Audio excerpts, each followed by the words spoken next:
ছেলে মেয়েকে স্কুলে পাঠান না কলকাতার এই দম্পতি। ছেলে মেয়েদের স্কুলে পাঠানো মানে ফালতু সময় নষ্ট, তাই আমরা আমাদের ছেলে মেয়েকে কখনোই স্কুলে পাঠাবো না। সম্প্রতি কলকাতা শহরের এক মা বাবার করা এই উক্তিতে তোলপাড় পড়ে গেছে সারা দেশ জুড়ে। শহর কলকাতার এই মা বাবার বক্তব্য, আমাদের ছেলে মেয়ে অঙ্ক করা শেখে ক্রিকেট খেলতে খেলতে, ইতিহাস ভূগোল জানার জন্য আমরা ওদের ঘুরতে নিয়ে যাই, বিজ্ঞানের বিভিন্ন বিষয় শেখার জন্য ইন্টারনেট রয়েছে, তাহলে বাচ্চাদের উপর স্কুল ব্যাগের বোঝা চাপিয়ে দেব কেন? শুধু ভালো নম্বর আর পার্সেন্টেজের পেছনে দৌড়ালে ওরা ওদের শৈশবটাকে উপভোগই করতে পারবে না। তাই আমরা ওদেরকে কোন স্কুলে ভর্তি করাইনি। স্কুল মানেই ফালতু সময়ের অপচয়। ইন্টারনেট বলছে শহর কলকাতার এই দম্পতি যে সিদ্ধান্ত নিয়েছেন সেটাকে বলে আনস্কুলিং। খোদ কবিগুরু রবীন্দ্রনাথ ঠাকুর হলেন এই আনস্কুলিং এর জলজ্যান্ত উদাহরণ। রবি ঠাকুরও কোনোদিন স্কুলে যাননি, তাহলে আজ হঠাৎ করে কলকাতার দম্পতি সিদ্ধান্ত নিয়ে এত শোরগোল কেন হচ্ছে? চলুন আজকের ভিডিওতে জেনে নেই তার আসল কারণটা।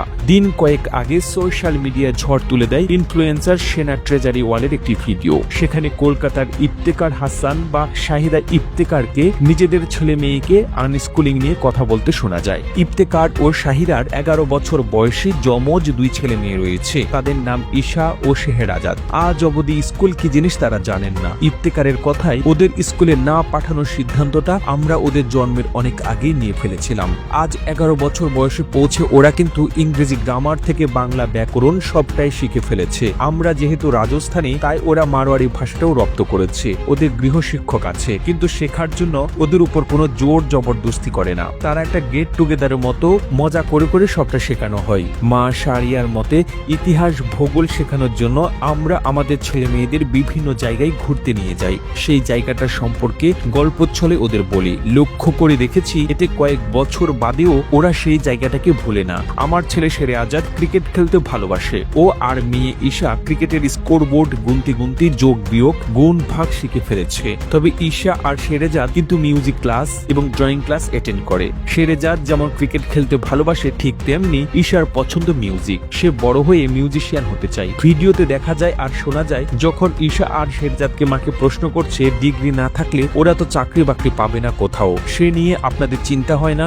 উত্তরে শাহিদা দেবী শর্ট জবাব দেন, আমরা ওদের চাকরি পাওয়া নিয়ে চিন্তিত নয়।